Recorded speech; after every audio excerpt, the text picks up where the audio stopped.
എല്ലാവർക്കും നമസ്കാരം. Visa PSC അക്കാദമിയുടെ പുതിയൊരു വീഡിയോയിലേക്ക് എല്ലാവർക്കും സ്വാഗതം. ഇന്നത്തെ വീഡിയോയിൽ നമ്മൾ നോക്കുന്നത് നാളെ നടക്കുന്ന LDC പരീക്ഷകൾക്ക് ചോദിക്കാൻ സാധ്യതയുള്ള ചോദ്യങ്ങളുടെ ഒരു വിവരണാത്മക രൂപമാണ്. നോക്കുക, ഇന്നലെ നടന്ന കന്നഡ LD പരീക്ഷയുടെ ചോദ്യങ്ങളും ഉത്തരങ്ങളും ബന്ധപ്പെടുത്തി നാളെ നമുക്ക് പ്രതീക്ഷിക്കാവുന്ന വിധത്തിലുള്ള ചോദ്യങ്ങളാണ് പറയുന്നത്. ഒന്നാമത്തെ ചോദ്യം, ചുവടെ തന്നിട്ടുള്ളവയിൽ മറ്റൊരാളിൽ കാണപ്പെടാത്തത് എന്നർത്ഥം വരുന്നത് ഏതാണ്? അന്യദൃശ്യമാണ്. അന്യദൃശ്യം അസാധാരണമായ, മറ്റൊന്നിൽ കാണാത്ത, വിശേഷപ്പെട്ട, മറ്റൊരു തരത്തിലുള്ള എന്നെല്ലാം അർത്ഥം വരുന്നതാണ് അന്യദൃശ്യം. ശരിയായ വാക്യം തിരഞ്ഞെടുക്കുക. അതിനു മുമ്പ് ഞാൻ പറയാം, വാക്യശുദ്ധി എന്ന് പറയുന്നത് 4 വിധത്തിലാണുള്ളത്. വാക്യത്തിലെ ശുദ്ധിയില്ലായ്മയാണ് വാക്യശുദ്ധി എന്നതുകൊണ്ട് ഉദ്ദേശിക്കുന്നത്. 4 വിധത്തിലുള്ളത്. ഒന്ന് പൗനരുക്ത്യം എന്ന് പറയും. പൗനരുക്ത്യം അഥവാ പുനരുക്തി, ഒരേ അർത്ഥമുള്ള വാക്കോ ആശയമോ ഒരു വാക്യത്തിൽ വീണ്ടും ഉപയോഗിക്കുന്നതിനെയാണ് എന്തു പറയുക? പൗനരുക്ത്യം. രണ്ടാമത്, വാക്യത്തിൻ്റെ ഘടന, അതായത് കർത്താവ്, കർമ്മം, ക്രിയ എന്ന ഘടനയിലുള്ള മാറ്റം മൂലം സംഭവിക്കുന്നതാണ് രണ്ടാമത്തെ ദോഷമായ പദക്രമഭംഗം അഥവാ പ്രക്രമഭംഗം എന്നും പറയാറുണ്ട്. മൂന്നാമത്തേതാണ് സമുച്ചയ നിവാദം. 2 വാക്കുകളോ 2 വാക്യങ്ങളോ തമ്മിൽ കോർത്തിണക്കുമ്പോൾ ആദ്യത്തെ ശബ്ദം ഏതിലാണോ, ആദ്യത്തെ വാക്ക് ഏത് ശബ്ദത്തിലാണോ അവസാനിച്ചത്, രണ്ടാമത്തെ വാക്കും അതേ ശബ്ദത്തിൽ അവസാനിക്കണം എന്ന് പറയുന്നതാണ് സമുച്ചയ ദോഷം എന്ന് പറയുന്നത്. മൂന്നാമത്തതാണ് വിലക്ഷണ പ്രയോഗം. ഒരു വാക്യത്തിൽ അക്ഷരത്തെറ്റോ പ്രയോഗത്തെറ്റോ മൂലം സംഭവിക്കുന്ന ദോഷമാണ് വിലക്ഷണ പ്രയോഗം. ഉദാഹരണ സഹിതം ഞാൻ നിങ്ങൾക്ക് പറഞ്ഞു തരാം. ആദ്യം, മുഖ്യമന്ത്രിയെ കാണാനും പരാതി നൽകുന്നതിനും പോയി. ഇത് സമുച്ചയ ദോഷമാണ് ഒന്നാമത്തെ പ്രസ്താവനയിൽ വരുന്നത്. നോക്കുക, കാണാനും എന്നാണ്. ആദ്യത്തെ ആനും എന്നായതുകൊണ്ട് രണ്ടാമത്തതും എന്ത് വേണം? ആനും. മുഖ്യമന്ത്രിയെ കാണാനും പരാതി നൽകാനും പോയി, അതാണ് ശരിയായത്. അല്ലെങ്കിലോ മുഖ്യമന്ത്രിയെ കാണുന്നതിനും പരാതി നൽകുന്നതിനും എന്നാക്കാം. ആദ്യത്തേത് തിനും എന്നാണെങ്കിൽ രണ്ടാമത്തേതും തിനും എന്നാക്കണം. ആദ്യത്തെ ആനുമാണെങ്കിൽ രണ്ടാമത്തേതും ആനും ആക്കണം. കാണുന്നതിനും പരാതി നൽകുന്നതിനും പോയി. ഓക്കെ, അവിടെ എന്ത് വേണം? നൽകുന്നതിനും എന്നാക്കണം. ഓക്കെ, നൽകുന്നതിനും പരാതി നൽകുന്നതിനും പോയി. ആദ്യത്തെ തിനുമാണെങ്കിൽ രണ്ടാമത്തതും തിനുമാക്കണം. ആദ്യത്തെ തിനുമാണെങ്കിൽ രണ്ടാമത്തേതും തിനും ആക്കണം എന്ന് നിങ്ങൾ ഓർത്തു വെച്ചാൽ മതി. ആദ്യത്തെ തിനുമാണെങ്കിൽ രണ്ടാമത്തേതും തിനുമായിരിക്കണം. കയ്യും തലയും പുറത്തിടരുത്. ആദ്യത്തെ കയ്യും എന്നാണെങ്കിൽ രണ്ടാമത്തേത് തലയും എന്ന് വേണം. ആദ്യത്തെ കയ്യും ആണെങ്കിൽ രണ്ടാമത്തത് തലയും എന്ന് വേണം. രണ്ടാമത്തത് തലയും എന്ന് വേണം. ഓക്കെ, ഇപ്പോൾ ബസ്സിനകത്ത് പുക വലിക്കുകയും കയ്യും തലയും പുറത്തിടുകയും, അവിടെ പുക വലിക്കുകയും എന്നാണെങ്കിൽ ഇവിടെ എന്തുതന്നെയാക്കണം? പുറത്തിടുകയും എന്നാക്കണം. ഓക്കെ, പുക വലിക്കുകയും എന്നാണ് ചോദ്യത്തിൽ ആദ്യം എങ്കിൽ രണ്ടാമത് എന്ത് തന്നെയാക്കണം? പുക വലിക്കുകയും എന്നാണെങ്കിൽ പുറത്തിടുകയും എന്നാക്കണം. കയ്യോ തലയോ എന്നാണെങ്കിൽ അതെന്താക്കണം? കയ്യോ തലയോ എന്നാക്കണം. കയ്യോ ആദ്യത്തെ ഓലാണ് അവസാനിച്ചതെങ്കിൽ രണ്ടാമത്തേതും എന്തിലാക്കണം? ഓയിൽ അവസാനിക്കണം. അവിടെ പോകുന്നതിനും അവരെ കാണുവാനും എന്നൊരു ചോദ്യം ഉണ്ടായിരുന്നു. എന്താണ്? അവിടെ പോകുന്നതിനും അവരെ കാണുന്നതിനും എന്നാക്കണം. ഓക്കെ, ആദ്യത്തെ ശബ്ദം എന്തിൽ അവസാനിച്ചു അതുപോലെ തന്നെ ആദ്യം തുടങ്ങിയത് മതത്താലും എന്നാണെങ്കിൽ രണ്ടാമത്തതും മതത്താലും ശാസ്ത്രം കൊണ്ട് ഒരു ചോദ്യമായിരുന്നു. അപ്പോൾ മതത്താലും എന്നാണെങ്കിൽ രണ്ടാമതും എന്ത് വേണം? ആലും വരണം. ആദ്യത്തെ ശബ്ദം ആലും എന്നതിൽ അവസാനിച്ചാൽ മതത്താലും എന്നാണെങ്കിൽ രണ്ടാമത്തത് എന്ത് ചെയ്യണം? ശാസ്ത്രത്താലും. ആദ്യത്തേത് മതം കൊണ്ടും എന്നാണെങ്കിൽ രണ്ടാമത്തേത് ശാസ്ത്രം കൊണ്ടും. അപ്പം മതത്താലും ശാസ്ത്രം കൊണ്ടും ഗുണദോഷ സമ്മിശ്രമാണുള്ളതെന്നായിരുന്നു ചോദ്യം. അപ്പം മതത്താലും എന്നാണെങ്കിൽ ശാസ്ത്രത്താലും, മതത്താലും ശാസ്ത്രത്താലും ഗുണദോഷ സമ്മിശ്രമാണുള്ളത്. അല്ലെങ്കിലോ മതം കൊണ്ടും ശാസ്ത്രം കൊണ്ടും സമ്മിശ്ര ഗുണദോഷമാണുള്ളത്, അല്ലേ? അതുപോലെ തന്നെ 10 രൂപ മുതൽ 15 വരെ കൂലി കിട്ടിയേക്കും. 10 രൂപ മുതൽ എന്നാണ്. അപ്പോൾ 15 രൂപ എന്ന് തന്നെ കൊടുക്കണം. 10 രൂപ മുതൽ, നമുക്കറിയാം മുതൽ എന്ന് തുടങ്ങിയാൽ അത് അവസാനിക്കേണ്ടത് വരെയാണ്, അതെല്ലാവർക്കും അറിയാം. പക്ഷെ ഇവിടെ അതായിരുന്നില്ല. 10 മുതൽ 15 വരെ, അതിലെല്ലാം നമ്മുടെ സംശയമുള്ളത്. മുതൽ എന്ന് വന്നാൽ അവസാനിക്കുന്ന വരെ എന്നായിരിക്കണം. അത് ഇവിടെ ഒരേ ശബ്ദത്തിൽ പറഞ്ഞാൽ 10 മുതൽ 15 മുതൽ എന്ന് പറയാൻ പാടില്ലല്ലോ. അപ്പോൾ 10 മുതൽ എന്ന് പറഞ്ഞാൽ 15 വരെ എന്ന് തന്നെ വരണം. പക്ഷേ ഇവിടെ ഉദ്ദേശിക്കുന്നത് ഇത്രയേ ഉള്ളൂ, 10 രൂപ മുതൽ എന്നായിരുന്നു ചോദ്യം. 15 വരെ എന്നു രണ്ടാമത്തെ വാക്യത്തിലും. ഇവിടെ 10നൊപ്പം രൂപ ഉള്ളത് കൊണ്ട് 15നൊപ്പം നിങ്ങൾ എന്ത് ചേർത്ത് കൊടുക്കണം? രൂപ ചേർത്ത് കൊടുക്കണം. അപ്പോൾ 10 മുതൽ 15 രൂപ വരെ എന്നാക്കണം. 10 രൂപ മുതൽ എന്നാണെങ്കിൽ 15 രൂപ വരെ. 10 മുതൽ എന്നാണെങ്കിൽ 15 വരെ. 10 മുതൽ 15 വരെ.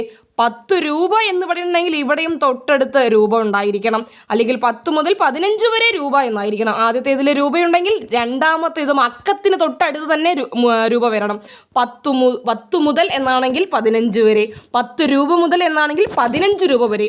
നിങ്ങൾക്ക് മനസ്സിലായി എന്ന് വിചാരിക്കുന്നു. 10 രൂപ മുതൽ എന്നാണെങ്കിൽ എന്ത് വരണം? 15 രൂപ വരെ എന്ന് വരണം. 10 മുതൽ 15 വരെ, 10 മുതൽ 15 വരെ, അതാണ് ശരിയായത്. വാഹനാപകടത്തിൽ ഏകദേശം 10ഓളം പേർ മരിച്ചതായി പറയപ്പെടുന്നു. വാഹനാപകടത്തിൽ ഏകദേശം, ഇതാണ് നമ്മൾ ആദ്യം പറഞ്ഞ അർത്ഥ പൗനരുക്ത്യം, ശബ്ദ പൗനരുക്ത്യം എന്ന് വേർതിരിക്കാവുന്ന പൗനരുക്തി ദോഷം. ഒരേ അർത്ഥമുള്ള വാക്കുകൾ ഒരുമിച്ച് ഉപയോഗിക്കുക. പണ്ട് മുതൽ നമ്മൾ പറയുന്നതാണ് ക്യാച്ച് പിടിക്കുക. ക്യാച്ച് എന്ന് പറഞ്ഞാൽ പിടിക്കുക. സ്റ്റെപ്പ് പടി, സ്റ്റെപ്പ് എന്ന് പറഞ്ഞാൽ പടിയാണ്. അതുപോലെ തന്നെ ബോക്സ് പെട്ടി, ബോക്സ് എന്ന് പറഞ്ഞ പെട്ടിയാ. ഒരേ അർത്ഥമുള്ള വാക്ക് നമ്മൾ ഒരുമിച്ച് ഉപയോഗിച്ച് വല്ലാത്തൊരു അവസ്ഥയിലെത്തിക്കുകയാണ് അല്ലേ. അതാണ് എന്താ? പൗനരുക്ത്യം. പുനർ എന്നാൽ വീണ്ടും, ഉക്തി എന്നാൽ പറയുക. അപ്പോൾ പറയാനുള്ള ആഗ്രഹം എന്താണ് ചോദിച്ചാൽ അത് വിവക്ഷയാണ്. പറയാനുള്ള ആഗ്രഹം ചോദിക്കും, അതെന്താണ്? വിവക്ഷയാണ്. വിവക്ഷ, പറയാനുള്ള ആഗ്രഹം വിവക്ഷ. അത് ഓർത്തപ്പോൾ പറഞ്ഞു നിന്നുള്ളൂ. പറയാൻ ആഗ്രഹിക്കുന്നവൻ വിവക്ഷുവാണ്, വിവക്ഷു. ഓക്കെ, അപ്പോൾ ഏകദേശം 10ഓളം എന്നാണ്. മീറ്റിങ്ങിൽ ഏകദേശം 300ഓളം പേർ പങ്കെടുത്തു. അതൊരു മുൻവർഷ ചോദ്യമാണ്. ഓളം ഏകദേശം ഒരുമിച്ച് വേണ്ട. ഏകദേശം ഓളം ഒരുമിച്ച് വേണ്ട. ഏകദേശം, ഓളം, ഏതാണ്ട്, സുമാർ, ഏതാണ്ട്, സുമാർ, ഇവയൊന്നും നമുക്ക് ഒരുമിച്ച് ഉപയോഗിക്കേണ്ട കാര്യമില്ല. ഒരേ അർത്ഥമാണ്. കാൽ കവിഞ്ഞ, കാൽ ഭേദം, അതിലുപരി അല്ലേ. കാൽ കവിഞ്ഞ, ഉപരി, ഈ മൂന്നും ഒരുമിച്ച് വേണ്ട. എല്ലാം ഒരേ അർത്ഥമാണ് തരുന്നത്.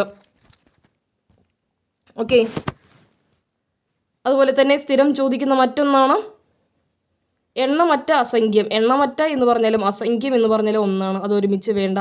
എണ്ണമറ്റ അസംഖ്യം ഒരുമിച്ച് വേണ്ട. ഓരോ തോറും ഒരു വാക്യത്തിൽ ഒരുമിച്ച് വേണ്ട. ഓരോ തോറും വേണ്ട. എണ്ണമറ്റ അസംഖ്യം വേണ്ട. ഓരോ തോറും വേണ്ട. എണ്ണമറ്റ അസംഖ്യം വേണ്ട. കാൽ കവിഞ്ഞ വേണ്ട. കാൽ ഉപരി വേണ്ട. ഏതാണ്ട്, ഓളം വേണ്ട. നിത്യവും പതിവായി വേണ്ട. നിത്യവും പതിവായി വേണ്ട. നിത്യവും പതിവായി എന്നുള്ളത് വേണ്ട. അപേക്ഷിച്ച് താരതമ്യേന ഒരുമിച്ച് വേണ്ട. അപേക്ഷിച്ച് താരതമ്യേന, കാളും, അതൊന്നും ഒരുമിച്ച് വേണ്ട. അതെല്ലാം നമ്മൾ കമ്പയർ ചെയ്യുന്നതാണ്. ഓക്കെ, അപേക്ഷിച്ച് അല്ലെങ്കിൽ താരതമ്യേന, ഇതൊന്നും ഒരുമിച്ച് വേണ്ട. താരതമ്യേന, അപേക്ഷിച്ച്, ഇവ ഒരുമിച്ച് വേണ്ട. അതുപോലെ തന്നെ ഗദ്യന്തരം, ഗതി പ്ലസ് അന്തരമാണ് ഗദ്യന്തരം. ഗതി പ്ലസ് അന്തരമാണ് ഗദ്യന്തരം.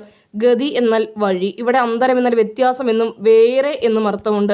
അപ്പോൾ വേറെ വഴി എന്നാണ്. ഗതി പ്ലസ് അന്തരമാണ് ഗദ്യന്തരം. ഗതി പ്ലസ് അന്തരം ചോദിക്കും പരീക്ഷയ്ക്ക്. ഗദ്യന്തരം എന്നാണ് പിരിച്ചെഴുതുക. ഗതി പ്ലസ് അന്തരം ഗദ്യന്തരമാണ്. ഗതി പ്ലസ് അന്തരം ഗദ്യന്തരം. ഗതി എന്നാൽ വഴി, അന്തരം എന്നാൽ വേറെ എന്നും വ്യത്യാസം എന്നും അർത്ഥമുണ്ട്.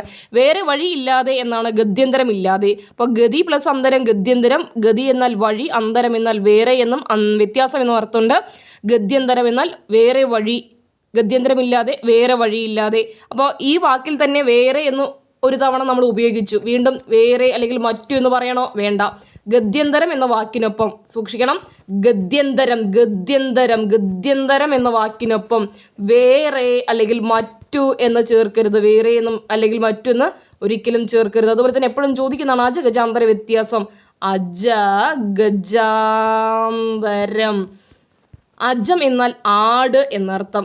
ഗജം എന്നാൽ ആന എന്നർത്ഥം. അന്തരം എന്നാൽ വ്യത്യാസം എന്നർത്ഥം. അജഗജാന്തരം, ആടും ആനയും തമ്മിലെ വ്യത്യാസം. ഒരു ശൈലി കൂടെയാണ്. അജഗജാന്തരം എന്നാൽ വലിയ വ്യത്യാസം എന്നർത്ഥം. അജഗജാന്തരം എന്നാൽ വലിയ വ്യത്യാസം എന്നർത്ഥം. ഇത് രണ്ടും ഒരുമിച്ച് ഉപയോഗിക്കരുത്. വ്യത്യാസം എന്നും അന്തരം എന്നും ഒരുമിച്ച് ഉപയോഗിക്കരുത്. നിങ്ങൾ അജഗജാന്തരം എന്ന് പറയുമ്പോൾ ഒന്ന് പറഞ്ഞു നോക്കിക്കേ. ആടും ആനയും തമ്മിലെ വ്യത്യാസം എന്നൊരിക്കൽ പറഞ്ഞു. അജഗജാന്തര വ്യത്യാസം എന്ന് പറഞ്ഞാൽ ആടും ആനയും തമ്മിലെ വ്യത്യാസം. വ്യത്യാസം 2 തവണ നിങ്ങൾ വ്യത്യാസം എന്ന് ഉപയോഗിക്കണോ? വേണ്ട. അജഗജാന്തരം എന്ന വാക്കിനൊപ്പം ഒരു കാരണവശാലും നിങ്ങൾ വ്യത്യാസം എന്ന് ചേർക്കരുത്. അജഗജാന്തരം എന്ന് മാത്രമേ പാടുള്ളൂ. അജഗജാന്തരത്തിനൊപ്പം വ്യത്യാസം പാടില്ല, പാടില്ല, പാടില്ല. വ്യത്യാസം എന്ന് ചേർക്കാൻ പാടില്ല. ഓക്കെ, അപ്പോൾ കേരളത്തിൽ പുരുഷന്മാരെ അപേക്ഷിച്ച് താരതമ്യേന സ്ത്രീകളാണ് കൂടുതൽ. നമ്മൾ പറഞ്ഞു അപേക്ഷിച്ച് താരതമ്യേനെ. അപേക്ഷിച്ച് താരതമ്യേനെ വേണോ? വേണ്ട. താരതമ്യേനെ എന്ന് മാത്രം ഉപയോഗിച്ചാൽ മതി. അല്ലെങ്കിലോ അപേക്ഷിച്ച് ഏതെങ്കിലും ഒന്ന് മതി. ഏകദേശം, ഓളം, അപേക്ഷിച്ച് താരതമ്യേനെ, കാൽ കവിഞ്ഞ, ഉപരി, ഓരോ തോറും, എല്ലാ തോറും, ശീലവും പതിവായി, നിത്യവും പതിവായി, അല്ലേ. എല്ലാ തോറും ഒരുമിച്ച് ചേർക്കരുത്. വളരെ വളരെ പ്രധാനപ്പെട്ട പോയിന്റുകളാണ്. എല്ലാ തോറും വേണ്ട. സദാസമയം വേണ്ട, സദാകാലം വേണ്ട, പണ്ട് കാലം വേണ്ട, പണ്ട് അല്ലെങ്കിൽ സദാ ഏതെങ്കിലും ഒന്ന് മതി, എല്ലാ അല്ലെങ്കിൽ തോറും ഒന്ന് മതി, ഓരോ അല്ലെങ്കിൽ തോറും ഒന്ന് മതി. വളരെ വളരെ വളരെ പ്രധാനപ്പെട്ട പോയിന്റാണ്. ഓക്കെ, വൃദ്ധനായ ഒരു പുരുഷൻ സ്വയം ആത്മഹത്യ ചെയ്തു. വൃദ്ധനായ ഒരു പുരുഷൻ ആത്മഹത്യ, സ്വയം മരിക്കുക. വീണ്ടും അവിടെ സ്വയം എന്ത് എടുത്തു പറയണോ? ഇത് ശബ്ദ പൗനരുക്ത്യമാണ്. ഒരു കാര്യം പറയാതെ തന്നെ നമുക്കത് അത് അർത്ഥ പൗനരുക്ത്യത്തിൽ വരുന്നതാണ്. ഒരു കാര്യം പറയാതെ തന്നെ നമുക്ക് എടുത്തു മനസ്സിലാവുന്നുണ്ടെങ്കിൽ അത് പൗനരുക്ത്യത്തിന് ഉദാഹരണമാണ്. അവിടെ സ്വയം എന്ന് പറഞ്ഞില്ലെങ്കിൽ പോലും നമുക്കറിയാം ആത്മഹത്യ എന്നാൽ സ്വയം ചെയ്യുന്നതാണ്, ആത്മഹത്യ എന്നാൽ സ്വയം ചെയ്യുന്നതാണ്. അപ്പോൾ സ്വയം ആത്മഹത്യ എന്ന വാക്ക് ഒരിക്കലും ഉപയോഗിക്കരുത്. വൃദ്ധനായ ഒരു പുരുഷൻ ആത്മഹത്യ ചെയ്തു, അത്ര മതി. ഓക്കെ, വൃദ്ധനായ എന്ന് പറഞ്ഞാൽ തന്നെ എന്താണ്? വൃദ്ധനായ എന്ന് പറഞ്ഞാൽ വയസ്സനായ പുരുഷൻ എന്ന് തന്നെയാണ് അല്ലേ? അപ്പോൾ വൃദ്ധ എന്ന് പറഞ്ഞാൽ വയസ്സായ സ്ത്രീ, വൃദ്ധനായ എന്നാൽ വയസ്സനായ പുരുഷൻ. അവിടെ വീണ്ടും ഒരു പുരുഷനൊന്നും ചേർക്കേണ്ടതില്ല. അപ്പോൾ സ്വയം ആത്മഹത്യ ചെയ്തു എന്നുള്ളത് തെറ്റാണ്. ആത്മഹത്യ ചെയ്തു. രാഷ്ട്രപതി തൻ്റെ പത്നിയോടൊപ്പം, രാഷ്ട്രപതി സ്വന്തം പത്നിയോടൊപ്പം അല്ലേ വരിക? അല്ലെങ്കിൽ രാഷ്ട്രപതി സ്വന്തം പത്നിയോടൊപ്പം, സ്വന്തം തൻ്റെ എന്നൊന്നും വേണ്ട. രാഷ്ട്രപതിയുടെ സ്വന്തം ഭാര്യയോടൊപ്പം അല്ലേ വരുള്ളൂ. അപ്പോൾ രാഷ്ട്രപതി പത്നിയോടൊപ്പം എയർപോർട്ടിൽ എത്തിച്ചേർന്നു, അത് മതി. രാഷ്ട്രപതി സ്വന്തം എന്നോ തൻ്റെ എന്നോ ഒന്നും വേണ്ട. ഓക്കെ, ഇന്നലെ മുതൽ പെയ്തു തുടങ്ങിയ മഴ ഇപ്പോഴും തുടരുകയാണ്. ഒരു ചോദ്യമാണ്. അപ്പം ഇന്നലെ മുതൽ പെയ്തു തുടങ്ങിയ, മുതൽ എന്ന് പറഞ്ഞാലും തുടങ്ങി എന്ന് പറഞ്ഞാൽ ഒരേ അർത്ഥമാണ്. അപ്പോൾ ഇന്നലെ തുടങ്ങിയ മഴ ഇപ്പോഴും തുടരുകയാണെന്ന് പറഞ്ഞാൽ മതി. കാരണം അവിടെ പെയ്യുക എന്ന് പറഞ്ഞാൽ വാക്കേ വേണ്ട, മഴ പെയ്യുകയാണ് ചെയ്യുക, വീശുകയല്ലല്ലോ. അപ്പം ഇന്നലെ മുതൽ പെയ്തു തുടങ്ങിയ എന്ന് വേണ്ട, ഇന്നലെ തുടങ്ങിയ മഴ ഇപ്പോഴും തുടരുകയാണ്, അല്ലെങ്കിൽ ഇന്നലെ മുതൽ മഴ ഇപ്പോഴും തുടരുകയാണ്. തുടങ്ങിയ മുതൽ ഒരുമിച്ച് വേണ്ട, പെയ്തു തുടങ്ങിയ എന്ന് പ്രത്യേകം എടുത്തു പറയേണ്ടതുമില്ല. നമുക്ക് പറയാതെ തന്നെ അറിയാൻ സാധിക്കുന്നവയാണത്. ഓക്കെ, അടുത്തത്. അപ്പോൾ ഇതിൽ 1, 2, 3, 4 തെറ്റാണ്. ഈ 4 ഇതിൽ തെറ്റാണെന്ന് കണ്ടുപിടിച്ചാൽ മതി. അന്യാദൃശ്യം, ഈ 4 തെറ്റാണ്. ശരിയായ പദം തിരഞ്ഞെടുക്കുക. കടകവിരുദ്ധമാണ് ശരി. കടകവിരുദ്ധം ഒരു കളരിപ്പയറ്റിലെ ഒരു അടവിൻ്റെ പേരാണ് കടകം. കടകം, മറുകടകം, മോതിരം എന്ന് പറഞ്ഞ് കേട്ടില്ലേ? അപ്പോൾ കടകവിരുദ്ധം എന്താണ്? നേരെ വിപരീതമായത്. കടകവിരുദ്ധം നേരെ വിപരീതമായത്. വിരുദ്ധം വിപരീതമായത്. കടകവിരുദ്ധം വിപരീതമായത്. കടകവിരുദ്ധം ആണ് ശരി. ശരിയായത് മാത്രം എഴുതി പഠിച്ചിട്ട് പരീക്ഷയ്ക്ക് പോയാൽ മതി. ഓക്കെ, അപ്പോൾ 1, 2, 3, 4 തെറ്റ്. കടകവിരുദ്ധം ഓപ്ഷൻ ബി ആണ് ശരി. കടകവിരുദ്ധം കാണുന്നില്ല അല്ലേ? കടകവിരുദ്ധമാണ് ശരി, ബാക്കിയൊക്കെ തെറ്റാണ്. ഇതൊക്കെ തെറ്റാണ് മാത്രം പഠിച്ചാൽ മതി. തിരനോട്ടം എന്താണ്? കാര്യങ്ങൾ സൂക്ഷ്മമായി വിലയിരുത്തുന്നതിനെ പറയുന്ന പേരാണ് തിരനോട്ടം. 4 അല്ലെങ്കിൽ 5 പ്രധാനപ്പെട്ട ശൈലികൾ കഥകളിയുമായി ബന്ധപ്പെട്ടിട്ട് പറയാം. ആറാട്ടുപുഴ വേലായുധ പണിക്കരുടെ 150-ാം വാർഷികമായിരുന്നു അല്ലേ? അതിനോടനുബന്ധിച്ച് ഒരു സിനിമ ചോദിക്കാൻ സാധ്യതയുണ്ട്. 19-ാം നൂറ്റാണ്ട് ആരുടെ ജീവിതം പ്രമേയമാക്കി വന്നതാണ്? ഒരു നവോത്ഥാന നായകനാണ്. അച്ചിപ്പുടവ സമരം, മുക്കുത്തി സമരം ഇതൊക്കെ കൊണ്ടുവന്ന വ്യക്തിയാണ് ആരെ? ആറാട്ടുപുഴ വേലായുധ പണിക്കർ. ആറാട്ടുപുഴ വേലായുധ പണിക്കർ ഒരു താഴ്ന്ന സോ കോൾഡ് ലോവർ കാസ്റ്റ് വിളിക്കപ്പെട്ട അല്ലെങ്കിൽ പറയപ്പെട്ട താഴ്ന്ന ജാതി എന്ന് പറയപ്പെട്ടതാണ് ഏത്? ആറാട്ടുപുഴ വേലായുധ പണിക്കരുടെ ജാതി എന്ന് പറയുന്നത്. അപ്പോൾ ആ ജാതിക്കാർക്ക് ഒരിക്കലും കഥകളി കാണാനോ അല്ലെങ്കിൽ അവതരിപ്പിക്കാനോ പറ്റുമായിരുന്നില്ല. പക്ഷെ ആറാട്ടുപുഴ വേലായുധ പണിക്കർ വലിയൊരു ധനികനായിരുന്നു. അദ്ദേഹത്തിന് മുത്തച്ഛന് കഥകളിയോട് വല്ലാത്തൊരു ഇഷ്ടമായിരുന്നു. അപ്പോൾ എവിടെ കഥകളി ഉണ്ടെങ്കിലും മുത്തച്ഛൻ കാണാൻ പോകും. പക്ഷേ മുത്തച്ഛൻ അത് കാണുന്നതിൽ ഒരുപാട് വിലക്കുകളൊക്കെ ഉണ്ടാവും. അപ്പോൾ അതുമായി ബന്ധപ്പെട്ട് ഒരുപാട് കാര്യങ്ങൾ അതിൽ പറഞ്ഞു വയ്ക്കുന്നുണ്ട്. ഞാൻ പറഞ്ഞു വന്നത്, കഥകളി തുടങ്ങുന്നതിന് മുമ്പ് ഒരു കേളികൊട്ട് എന്നൊരു ഏർപ്പാടുണ്ട്. ശ്രദ്ധിക്കണം. സ്റ്റേജിൽ കയറുന്നതിന് മുമ്പ്, അവതരണത്തിന് മുമ്പുള്ള ഏറ്റവും ആദ്യത്തെ ചടങ്ങാണ് ഏത്? കേളികൊട്ട്. പണ്ട് കാലങ്ങളിൽ ഈ കഥകളി കേളികൊട്ട് എന്ന് പറയും. ഇന്ന ദിവസം കഥകളി നടക്കുന്നുണ്ട് എന്ന് പറഞ്ഞിട്ട് ഒരു അറിയിപ്പ് വരും. പരസ്യപ്പെടുത്തൽ എന്നാണ് പറയുക. ഇന്നത്തെ പോലെ ഡിജിറ്റൽ മാർക്കറ്റൈസേഷനൊന്നും ഇല്ലാത്തതുകൊണ്ട് അന്ന് പെരുമ്പറ കൊട്ടിയിട്ടും വിളംബരമൊക്കെയാണ് അങ്ങനെയൊക്കെ വരിക. അതേപോലെ തന്നെ ചെണ്ട കൊട്ടിയിട്ട് ഇന്ന ദിവസം കഥകളിയുണ്ട്, ഇതാണ് കഥാസന്ദർഭം, ഇവരൊക്കെയാണ് അഭിനയിക്കുന്നത്, ഇതാണ് കഥയിലെ നായകന്മാരെന്നൊക്കെ പറഞ്ഞിട്ട് ഇങ്ങനെ അവതരിപ്പിക്കും. കഥകളി വേഷങ്ങളൊക്കെ ഏതൊക്കെയാണെന്ന് പറഞ്ഞു കൊടുക്കും, സമയം പറഞ്ഞു കൊടുക്കും. അപ്പോൾ സിനിമയിൽ അത് വ്യക്തമായിട്ട് കാണിക്കുന്നുണ്ട് കേളികൊട്ട്. കഥകളിക്ക് മുമ്പ് അത് പരസ്യപ്പെടുത്തുന്ന ചടങ്ങാണ് കേളികൊട്ട് എന്ന് പറയുന്നത്. അപ്പോൾ കഥകളിയുമായി ബന്ധപ്പെട്ട ഒരു ശൈലിയാണ് കേളികൊട്ട്. പരസ്യപ്പെടുത്തുക അല്ലെങ്കിൽ അറിയിക്കുക, പരസ്യപ്പെടുത്തുക അല്ലെങ്കിൽ അറിയിക്കുക. കഥകളി തുടങ്ങുന്നതിനെ ഗണപതിക്ക് കുറിക്കുക. നമ്മൾ എന്ത് കാര്യവും ഗണപതിക്ക് കൊടുത്തിട്ടാണ് തുടങ്ങുക അല്ലെ? അപ്പോൾ ഗണപതിക്ക് കുറിക്കുക എന്ന് പറഞ്ഞാൽ ആരംഭിക്കുക. ധനാശി പാടുക. ധനാശി എന്ന് പറഞ്ഞാലും മംഗളം എന്ന് പറഞ്ഞാലും കഥകളിയിലെയും നാടകത്തിലെയും അവസാനത്തെ പാട്ടാണ്. കഥകളിയിലെയും നാടകത്തിലെയും അവസാനത്തെ പാട്ടാണ് ഈ ധനാശി മംഗളം എന്നെല്ലാം പറയുന്നത്. അപ്പോൾ ധനാശി പാടുക എന്നാൽ അവസാനിപ്പിക്കുക അല്ലെങ്കിൽ അവസാനിക്കുക. ധനാശി പാടുക 18 തവണയാണ് ചോദ്യപേപ്പറിൽ ചോദിച്ചത്. ഓക്കെ, 2017 മുതൽ 2024 വരെ നമ്മൾ ചോദ്യപേപ്പർ എടുത്ത് നോക്കുമ്പോൾ 18 തവണയാണ് ധനാശി പാടുക എന്ന ശൈലി മാത്രം ചോദിച്ചിരിക്കുന്നത്. ധനാശി പാടുക, അവസാനിക്കുക, ശ്ലോകത്തിൽ കഴിക്കുക. സ്ഥിരമായി ചോദിക്കുന്ന മറ്റൊരു ചോദ്യമാണ്. കഥകളിയിലെ ഒരു ഭാഗം കഴിഞ്ഞ് ഒരു രംഗം കഴിഞ്ഞ് അടുത്ത രംഗത്തേക്ക് പോകുന്ന സമയത്ത് നമ്മൾ നാടകത്തിനൊക്കെ കർട്ടൻ ഇടുമല്ലോ, അതുപോലെ ഒരു ചെറിയ ഇടവേള ഉണ്ടാവും. ആ ഇടവേളയിൽ ആളുകൾക്ക് ഇതുവരെ കഴിഞ്ഞു പോയ കഥയും അടുത്ത കഥ തുടർച്ച എങ്ങനെയായിരിക്കും, കഥാപാത്രങ്ങൾ എങ്ങനെയായിരിക്കും, കഥാസന്ദർഭം എന്തായിരിക്കും എന്നൊക്കെ ചുരുക്കി പറയുകയാണ്. ഈ രണ്ട് രംഗങ്ങൾക്കിടയിലുള്ള വളരെ ചെറിയ സമയത്ത് ഒരുപാട് കാര്യങ്ങൾ കുറഞ്ഞ സമയത്തിനുള്ളിൽ പറഞ്ഞു കൊടുക്കുക, ചുരുക്കി പറയുക. അതിനെയാണ് ശ്ലോകത്തിൽ കഴിക്കുക എന്ന് പറയുക. ശ്ലോകം എന്ന് പറഞ്ഞാൽ 4 വരിയേ ഉണ്ടാവുള്ളൂ. ആ 4 വരിക്കകത്ത് ഒരുപാട് അർത്ഥമുണ്ട് അല്ലെ. മാൻ നിഷാദ നമ്മൾ കണ്ട ഏറ്റവും വലിയ ശ്ലോകമായിരുന്നു. ഒരുപാട് അർത്ഥം ഒളിഞ്ഞു കിടന്നൊരു ശ്ലോകവാക്യമാണ്, ശ്ലോക ഭാഗമാണ് മാൻ നിഷാദ. അതുപോലെ തന്നെയാണ് ശോകത്തിൽ നിന്നുണ്ടായതാണ് ശ്ലോകം എന്നാണ് പറയുന്നത്.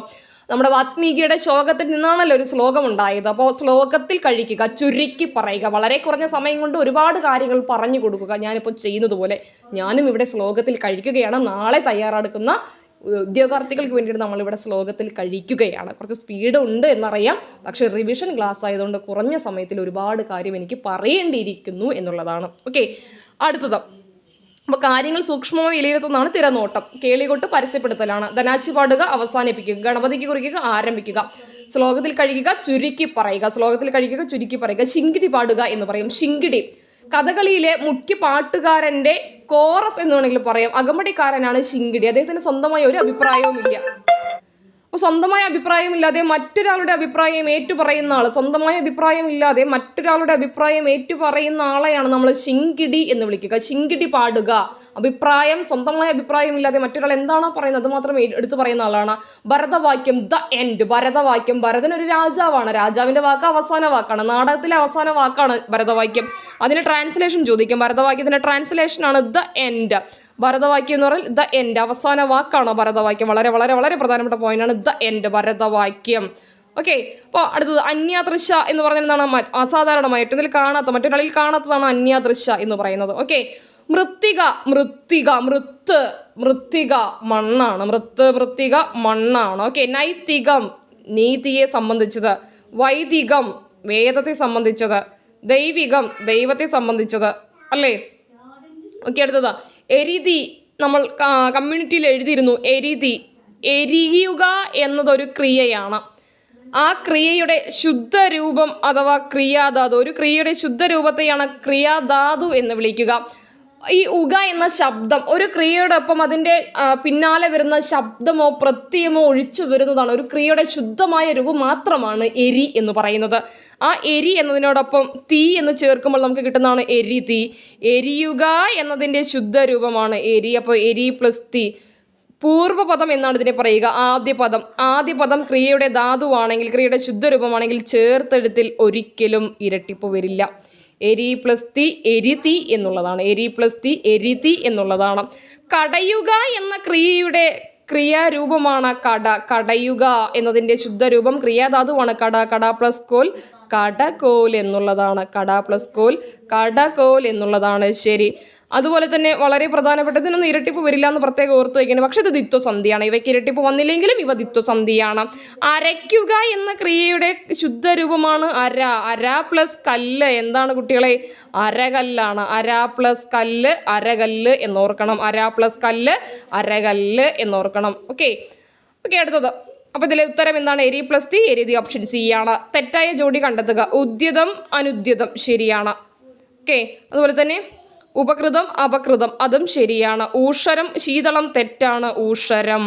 ഊഷരം എന്നാൽ വരണ്ട, ഉർവരം എന്നാൽ നനഞ്ഞ. ഊഷരം എന്നതിൻ്റെ വിപരീതം ഉർവരം എന്നാണ്. ഉർവരതയുടെ സംഗീതം എന്ന് പറഞ്ഞ് 5ാം ക്ലാസ്സിലെ ടെക്സ്റ്റ് ബുക്കിൽ പഠിക്കുന്നുണ്ട് കുട്ടികൾ. ഊഷരം ഉർവരം ഒക്കെ ചെറിയ കുട്ടികളുടെ ടെക്സ്റ്റ് ബുക്കിൽ അവർ പഠിക്കുന്ന ഒരു കാര്യമാണ് ഊഷരം ഉർവരം. ഉർവരം പറഞ്ഞാൽ നനഞ്ഞ, ഊഷരം പറഞ്ഞാൽ വരണ്ട. പൂഷര ഭൂമി എന്ന് പറഞ്ഞാൽ വരണ്ട ഭൂമി, മരുഭൂമി എന്നൊക്കെ പറയാം. പൂഷരം എന്നതിൻ്റെ വിപരീതം എന്താണ്? ഉർവരമാണ്. ഊഷരം ഉർവരം, ഊഷരം ഉർവരം. മറക്കരുത്. ഊഷരം ഉർവരം, മറന്നു പോകരുത്, മാറിപ്പോകരുത്. ഊഷരം ഉർവരം. അടുത്തത് ഉത്സാഹം നിരുത്സാഹം ശരിയാണ്. ഉത്സാഹം നിരുത്സാഹം ശരിയാണ്. ഉപകൃതം അപകൃതം ശരിയാണ്. ഉദ്രതം അനുദ്രതം ശരിയാണ്. ഉദ്യതം അനുദ്യതവും ശരിയാണ്. ഊഷരം ശീതളമല്ല, ഊഷരം ഉർവരം. തെറ്റിക്കരുത്, വളരെ വളരെ വളരെ വളരെ പ്രധാനപ്പെട്ടതാണ്. ശരിയാ, ജസ്റ്റ് അറൗണ്ട് ദി കോർണർ എന്നാണ്. ജസ്റ്റ് അറൗണ്ട് ദി കോർണർ നമ്മൾ അടുത്തെത്തി എന്നർത്ഥം അല്ലേ, ഉടനടി നടക്കാനിടയുള്ള കാര്യമാണ് ജസ്റ്റ് അറൗണ്ട് ദി കോർണർ. ശരിയായ ഒറ്റപ്പദം എന്നാണ്? ലിംഗത്തെ സംബന്ധിച്ചത് ലൈംഗികം, വ്യാകരണത്തെ സംബന്ധിച്ച് വൈയാകരണം, പിതാവിനെ സംബന്ധിച്ചത് പൈതൃകം, കുടിക്കാൻ ആഗ്രഹമുള്ളവൻ പിപാസു. 4 ശരിയാണ്. കുടിക്കാനുള്ള ആഗ്രഹം പിപാസ, കുടിക്കാൻ ആഗ്രഹിക്കുന്നവൻ പിപാസു. പിതാവിനെ സംബന്ധിച്ചത് പൈതൃകം, വ്യാകരണത്തെ സംബന്ധിച്ച് വൈയാകരണം, വ്യാകരണം പഠിക്കുന്നവൻ വൈയാകരണൻ, ലിംഗത്തെ സംബന്ധിച്ചത് ലൈംഗികം. താഴെ കൊടുത്തതിൽ ശരിയായ രൂപം ഏത്? ജഡിലം. ജഡിലം ജഡിലം ഓക്കെ. ജഡിലം എന്നതിൻ്റെ ശരിയായ രൂപം ഇഷ്ടം, വടി എന്നുള്ളതിലെ ഡായാണ്. അപ്പം ജഡിലം ഓക്കെ, ജഡിലം. ജഡായു എന്ന് എഴുതുന്നതും ഇങ്ങനെയാണ്, ജഡായു. അതോടെ ഓർത്ത് വയ്ക്കണം, ജഡായു ഇങ്ങനെയാണ് എഴുതുക. ഓക്കെ. ഇരുമ്പ് എന്താണ്? ആയസമാണ്. ഇരുമ്പ് എന്താണ്? ആയസമാണ്. വായസം കാക്കയാണ്. വായസം കാക്കയാണ്. ഇരുമ്പ് ആയസമാണ്. ആയം എന്നതിൻ്റെ ആയം എന്നതിൻ്റെ വിപരീതം ചോദിച്ചാൽ ആയം എന്നതിൻ്റെ വിപരീതം വ്യയമാണ്. ആയം എന്നതിൻ്റെ വിപരീതം വ്യയം എന്നുള്ളതാണ്. ആയം എന്നതിൻ്റെ വിപരീതം വ്യയമാണ്. ഓക്കെ. ഇത് വളരെ പ്രധാനമായിട്ടൊരു കാര്യം പറയാനുള്ളത്, ഈ സ്ഥാനത്തിൻ്റെ അടിസ്ഥാനത്തിൽ നമ്മുടെ വ്യഞ്ജനാക്ഷരങ്ങളെ 5 വിഭാഗമാക്കിയിട്ടുണ്ട്. എത്ര വിഭാഗമാണ്? 5 വിഭാഗം. എന്താണ് 5 വിഭാഗം? എന്തിൻ്റെ അടിസ്ഥാനത്തിലാണ്? അവയെ പ്രധാനമായും കണ്ഠ്യം, താലവ്യം, മൂർധന്യം, ദന്ത്യം, ഓഷ്ട്യം. ഓക്കെ, ഓഷ്ട്യം, കണ്ഠ്യം, അതിൻ്റെ സ്ഥാനം, ആ വാക്ക് എവിടെ നിന്നാണ് വരുന്നത്, ആ വാക്ക് എവിടെ നിന്നാണ് വരുന്നത് എന്നതിൻ്റെ അടിസ്ഥാനത്തിലാണ് അതിനെ എന്താക്കിയത്? കണ്ഠ്യം, താലവ്യം, മൂർധന്യം, ദന്ത്യം, ഓഷ്ട്യം. കണ്ഠത്തിൽ നിന്ന് വരുന്നവയാണ് കാക്ക, ഗംഗങ്ങ. താലവ്യം അത് പറയുന്ന സമയത്ത് നമ്മുടെ നാവ് ചെറുതായിട്ടൊന്ന് കുറുനാക്കിൽ തട്ടും, അതാണ് താലവ്യം. മൂർധന്യം, നാവ് ഇങ്ങനെ ഒന്ന് വളയും അല്ലേ, മൂർധന്യം. ദന്ത്യം എന്ന് പറഞ്ഞിട്ടുണ്ടെങ്കിൽ പല്ലിൽ തട്ടുന്ന അക്ഷരം, താത്താ ദന്തം എന്ന് പറയുമ്പോൾ നമ്മുടെ നാവ് പല്ലിൽ തട്ടുന്നില്ലേ. ഓഷ്ട്യം, ഓഷ്ടം എന്ന് പറഞ്ഞാൽ ചുണ്ടാണ്. അപ്പോൾ ഓഷ്ട്യം എന്താണ്? ചുണ്ട് അല്ലെ. പാഫ ബമ്പമ്മ എന്ന് പറയുന്നത് നമ്മുടെ ചുണ്ടുകൾ തമ്മിൽ തട്ടുന്നുണ്ട്. ഓക്കെ. അതിൻ്റെ ഒപ്പം തന്നെ നിങ്ങൾ ഓർത്തേക്കണം മറ്റൊന്നാണ് ഗരം, അധികരം, മൃദുഘോഷം, അനുനാസികം. ഗരം എന്ന് പറയുമ്പോൾ ക, ച, ട, ത, പ. ഓക്കെ. അധികരം എന്ന് പറയുമ്പോൾ ഗ, ച, ഠ, ദ, ഫ എന്നുള്ളതാണ്. ഓക്കെ, അതോട് ഓർത്ത് വയ്ക്കുക. ഘോഷം ഗ എന്നത് മൃദുവാണ്. ഘോഷം എന്ന് പറയുമ്പോൾ ഗ. ഓക്കെ, ഇതുപോലെ തന്നെ ജ അങ്ങോട്ട് പറയാം. ഗ, ജ, ട, ഭ. ഓക്കെ, കച്ച, ട, ത, ഭ. പാഫ ബൊമ്മ മേലാണെങ്കിൽ ബ, കച്ചട്ട തപ്പയിലാണെന്നുണ്ടെങ്കിൽ ഠ, താത്ത ദന്തന്നയിലാണെന്നുണ്ടെങ്കിൽ താത്ത ദന്തെന്ന തായാണ് വരിക. ഓക്കെ, അപ്പോൾ ഇതൊന്ന് ഓർത്ത് വെച്ചാൽ മതി. ഇവയാണ് എന്താ? ഘോഷാക്ഷരങ്ങൾ. അപ്പോൾ പ്ലസ് ചിഹ്നം കഴിഞ്ഞ് അധികരമാണ്, ഇതൊരു അധികരം അല്ലെങ്കിൽ ഒരു ഘോഷമാണ് വരുന്നെങ്കിൽ ഇവിടെ എന്താണ്? ബ എന്ന് പറയുന്നത് ഘോഷാക്ഷരമല്ലേ, അതിന് ആദേശം സംഭവിക്കുക. ഇതിൻ്റെ ഗരമോ മൃദുവായിട്ടായിരിക്കും. അതായത് ബ എന്ന, ശ്രദ്ധിക്കുക പിള്ളേരെ, ബ എന്നത് ഒരു ഘോഷ അക്ഷരമാണ്. പ്ലസ് ചിഹ്നം കഴിഞ്ഞ് ഈ ഘോഷ അക്ഷരമാണ് വരുന്നതെങ്കിൽ ഇതിന് ആദേശം സംഭവിക്കുക. ഇതിൻ്റെ മൃദുവായ ബ് എന്ന അക്ഷരം കൊണ്ടായിരിക്കും. ഇതിൻ്റെ മൃദുവായ ബ് എന്ന അക്ഷരം എന്തക്ഷരമാണ്? ബ് എന്ന അക്ഷരം കൊണ്ട്. അപ്പോൾ ആന പ്ലസ് ഭ്രാന്ത്, ആനബ് ഭ്രാന്ത്. ഓക്കെ, അടുത്തതാണ് കൊട്ടി പ്ലസ് ഘോഷിക്കുക. പ്ലസ് ചിഹ്നം കഴിഞ്ഞ് വന്ന അക്ഷരം ഗ എന്നുള്ളതാണ്. ഏത് ഗായാണ്? മേഘം എന്നതിലെ ഗായാണ്. അത് ഒരു ഘോഷ അക്ഷരമാണ്. പ്ലസ് ചിഹ്നം കഴിഞ്ഞ് ഘോഷ അക്ഷരം വന്നാൽ അതിന് ആദേശം സംഭവിക്കുക. അതിൻ്റെ മൃദുവായ ഗ ആയിട്ടായിരിക്കും. ഈ അക്ഷരം തൊട്ട് മുമ്പ് ഈ അക്ഷരം വരുന്ന ഓർത്താൽ മതി. അതിൻ്റെ മൃദുവായ ഗ എന്നുള്ള അക്ഷരം വരും എന്ന് ഓർത്താൽ മതി. പാതി പ്ലസ് ഫലം. ഈ അതിചിഹ്നം കഴിഞ്ഞ് ഫ എന്ന് പറയുന്നത് അധികരമാണ് വന്നിരിക്കുന്നത് എങ്കിൽ അതിൻ്റെ മുൻപിൽ ആദേശം ചെയ്യപ്പെടുക അതിൻ്റെ ഗര അക്ഷരമായ പ് ആയിരിക്കും. അങ്ങനെ ഓർത്താൽ മതി. ആന പ്ലസ് ഭ്രാന്ത്, ആനവ് ഭ്രാന്ത്. കൊട്ടി പ്ലസ് ഘോഷിക്കുക, കൊട്ടി ഘോഷിക്കുക. പാതി പ്ലസ് ഫലം, പാത്തിപ്പ് ഫലം. പാതി പ്ലസ് ഫലം, പാത്തിപ്പ് ഫലം. പാത്തിപ്പ് ഫലം, പാത്തിപ്പ് ഫലം. തെറ്റി പ്ലസ് ധാരണം. അതിചിഹ്നം കഴിഞ്ഞ് ഇവിടെ വന്നത് എന്താണ്? ദ. ഏത് ദ? ഘോഷ അക്ഷരമാണ്. അതിന് ആദേശം സംഭവിക്കുക അതിൻ്റെ മൃദുവായിട്ടുള്ള ഈ ദായാണ്. അപ്പോൾ ദ പ്ലസ് ദ എന്ത് വരും? അങ്ങനെയാണ് തെറ്റി പ്ലസ് ധാരണ തെറ്റിദ്ധാരണ. വളരെ വളരെ വളരെ പ്രധാനപ്പെട്ട ചോദ്യങ്ങളാണ്, നിർബന്ധമായിട്ടും പഠിക്കേണ്ടിയിരിക്കുന്ന ചോദ്യങ്ങൾ. അടുത്ത സെറ്റ് ത് പ്ലസ് ഷ തല്ലാനും ശകാരിക്കാനും അച്ഛനാണ് അധികാരം. അപ്പോൾ ത് പ്ലസ് ഷ തല്ലാൻ താ, ശകാരിക്കാൻ ഷ, രണ്ടും ചേർന്നാൽ ആർക്ക് അധികാരം? അച്ഛനാണ്. ഈ ത് എന്നതിനോടൊപ്പം ച എന്ന് വരുന്നുണ്ടെങ്കിൽ അതെന്തായിരിക്കും? അവിടെ ഷ ചേർന്നിരിക്കണം. ഇങ്ങനെ പറഞ്ഞത് തല്ലാനും ശകാരിക്കാനും അച്ഛനാണ് അധികാരം. അപ്പോൾ ത് പ്ലസ് ഷ ചേർന്നാൽ ചായാണ് വരിക. പ്ലസ് ചിഹ്നത്തിന് മുമ്പ് ത് വന്നു, പ്ലസ് ചിഹ്നം കഴിഞ്ഞ് ഷ വന്നു, അച്ഛൻ്റെ ച. പ്ലസ് ചിഹ്നത്തിന് മുമ്പ് ത് വന്നു, പ്ലസ് ചിഹ്നം കഴിഞ്ഞ് ഷ വന്നു, അച്ഛൻ്റെ ചായാണ് ഉത്തരം. എന്താണ്? ആപത്ത് പ്ലസ് ശങ്ക, ആപച്ചങ്ക. ആപത്ത് പ്ലസ് ശങ്ക, ആപച്ചങ്ക. ഉത്ത് പ്ലസ് ഇഷ്ടം, ഉച്ചിഷ്ടം അല്ലേ? പ്ലസ് ചിഹ്നത്തിന് മുമ്പ് ത്, പ്ലസ് ചിഹ്നം കഴിഞ്ഞ് ഷ, എന്താണ്? ഉച്ഛ്വാസം. ജീവത് പ്ലസ് ശവം, പ്ലസ് ചിഹ്നത്തിന് മുമ്പ് ത, പ്ലസ് ചിഹ്നം കഴിഞ്ഞ് ഷ, എന്തുവരും? അച്ഛൻ്റെ ച. വിദ്യുത് പ്ലസ് ശക്തി, ഒരുപാട് കണ്ട ചോദ്യമാണ് അല്ലേ? ത് പ്ലസ് ഷ, അച്ഛൻ്റെ ച. മാറിപ്പോവരുത്. ഇനി തല്ലാനും ശകാരിക്കാനും അച്ഛനാണെങ്കിൽ തായും ചായും, അത് മാറിപ്പോതിരിക്കണം. ഞാൻ തല്ലാനും ശകാരിക്കണം എന്ന കോഡ് പ്രത്യേകം ഇട്ട് തന്നത്. ഓക്കെ, അപ്പോൾ തായും ചായും, താ ച രണ്ടും ചേർന്നാൽ വരുന്നത് അച്ചാറിലെ ചായയാണ്. തായും ചായും ചേർന്നാൽ വരുന്നത് അച്ചാറിലെ ചായയാണ്. അപ്പോൾ ത് പ്ലസ് ച അച്ഛൻ്റെ ചായല്ല, അച്ചാറിലെ ച. ത് പ്ലസ് ഷായാണെങ്കിൽ അച്ഛൻ്റെ ച, ത് പ്ലസ് ചായാണെങ്കിൽ അച്ചാറിലെ ച, അച്ചാറിലെ ച, അച്ചാറിലെ ച. അപ്പോൾ ത് പ്ലസ് ച അച്ചാറിലെ ച, ശരത്ത് പ്ലസ് ചന്ദ്രൻ, ശരത്ചന്ദ്രൻ. അപ്പോൾ ഒന്നുകൂടെ പറയാം, ത് പ്ലസ് ച അച്ചാറിലെ ച.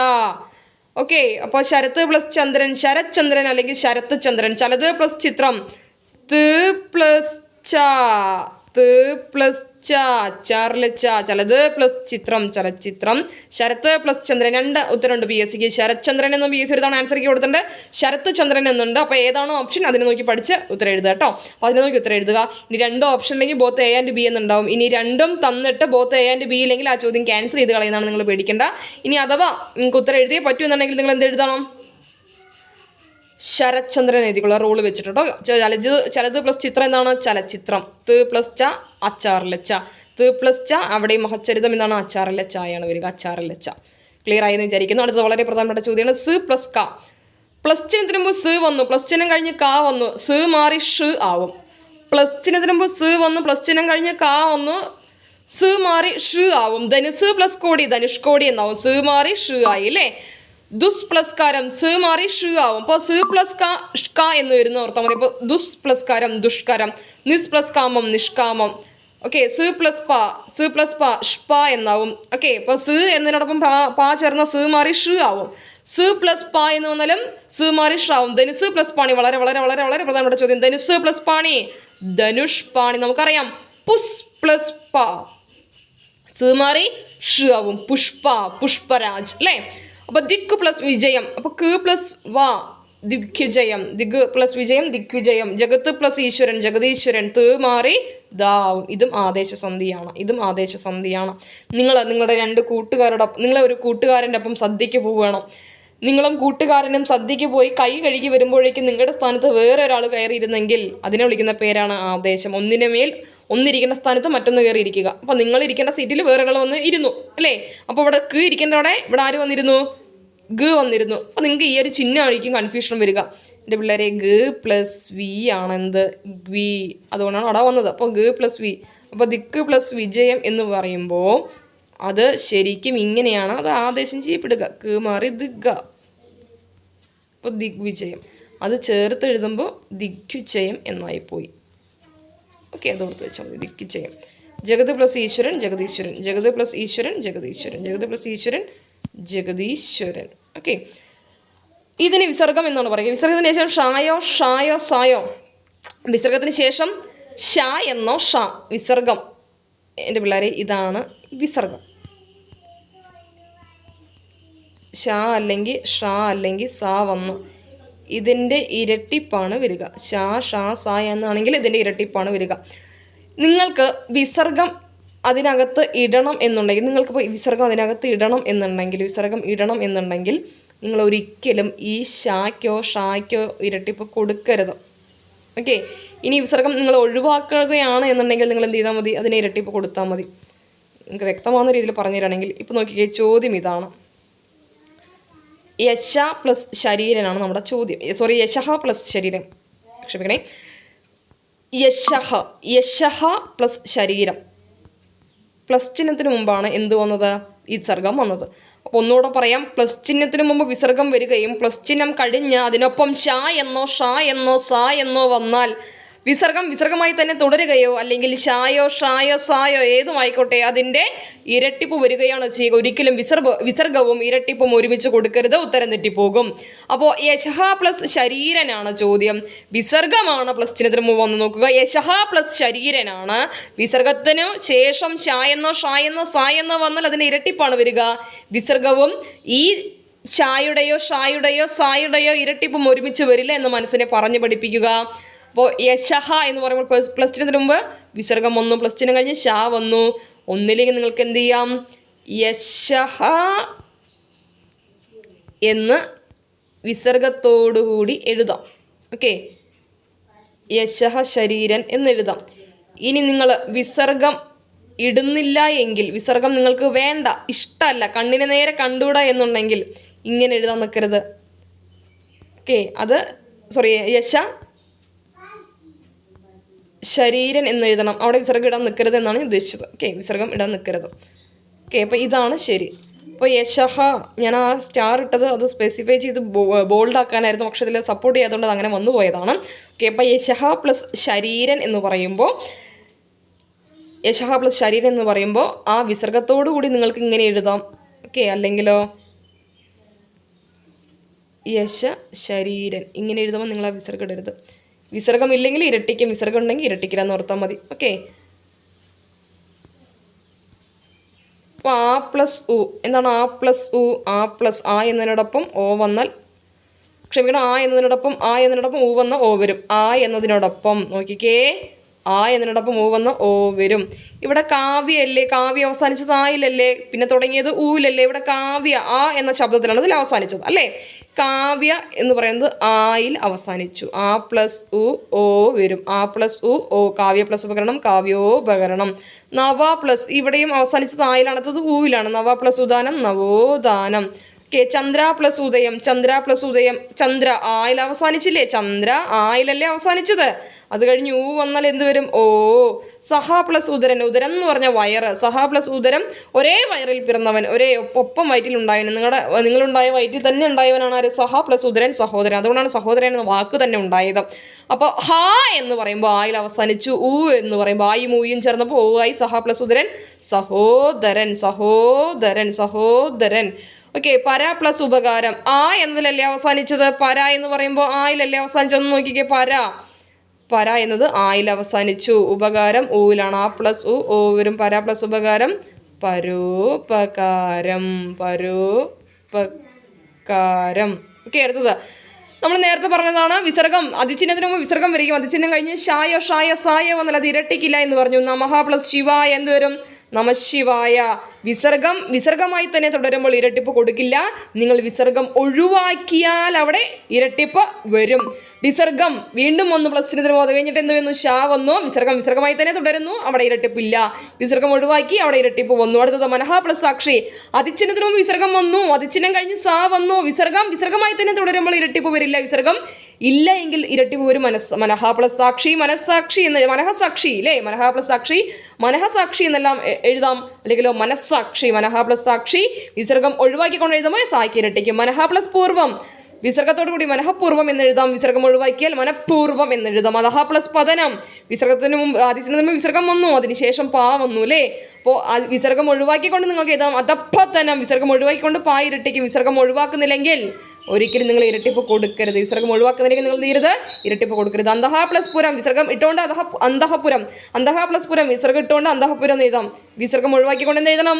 അന്തപുരം. എന്താണ് അന്തപുരം?